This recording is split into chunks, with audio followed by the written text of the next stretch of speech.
I'm 97 and a half. I was born in Germany. Wuppertal-Elberfeld is the name of the city. My parents came from Poland in 1919, my father, and my mother followed him. We were 3 children. I have 2 brothers that are older than me. I was the youngest one. He was a custom tailor, and he had a shop, and apparel, men's clothing. My mom she helped him in the business. Actually, she was a seamstress. I wouldn't consider ourselves rich, but we were very comfortable. We had everything. There weren't too many Jews in our town, but there was enough.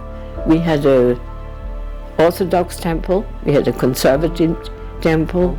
I had managed to get 1 year of Hebrew school, just 1 year. And I went to kindergarten, like a preschool, I think, and my mom had to take me out because anti-Semitism was very bad. And going home, they would throw stones at me and anything, bullying. What did people call you? Dirty Jew. In German? Schmutzige Juden. How did that make you feel? It takes away your identity and it dehumanizes you. Very, very, very, very low. But I kept on saying to myself, it's not true. It's not true. Nobody's dirty in my house. My house is clean. Schmutziger Jude, that was already nice.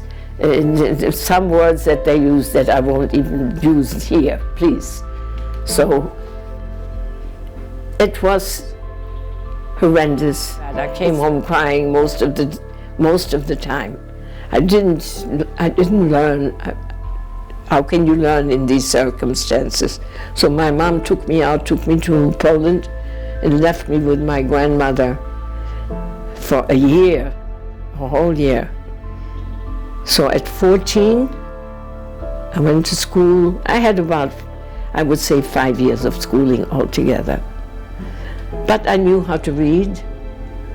I knew how to write German.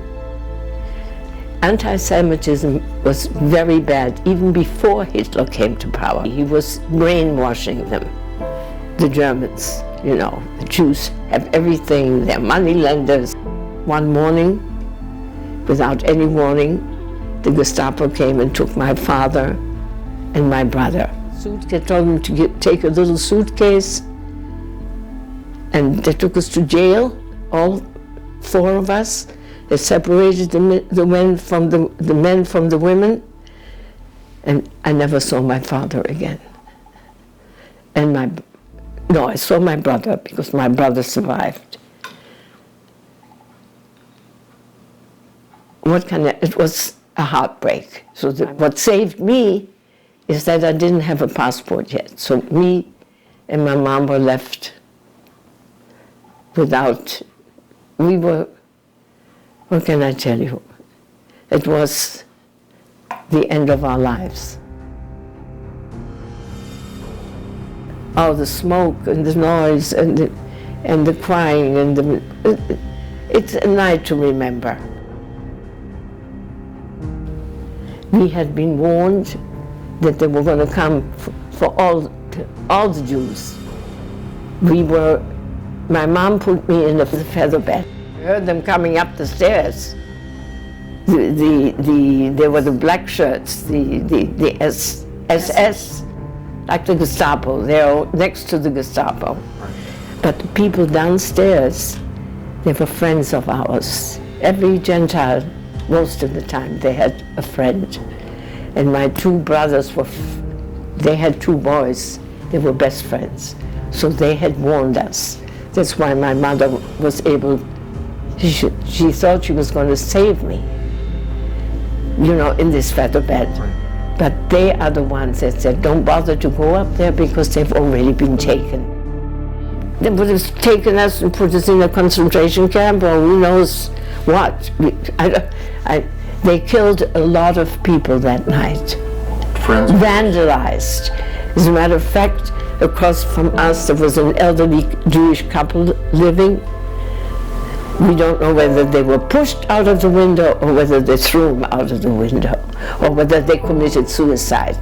But that's what waited for us in the morning. That's when my mother knew that she had to get me out of Germany because she knew she wasn't going to make it.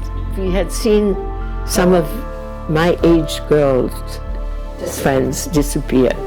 Nobody talked about it, you know. It was shut still because you didn't want to make any noise. You didn't want to get anybody into trouble because it was a death warrant. So she found out about this lady and she decided this is it, that she had to get me out. She saved my life. This lady took out, I was number 14.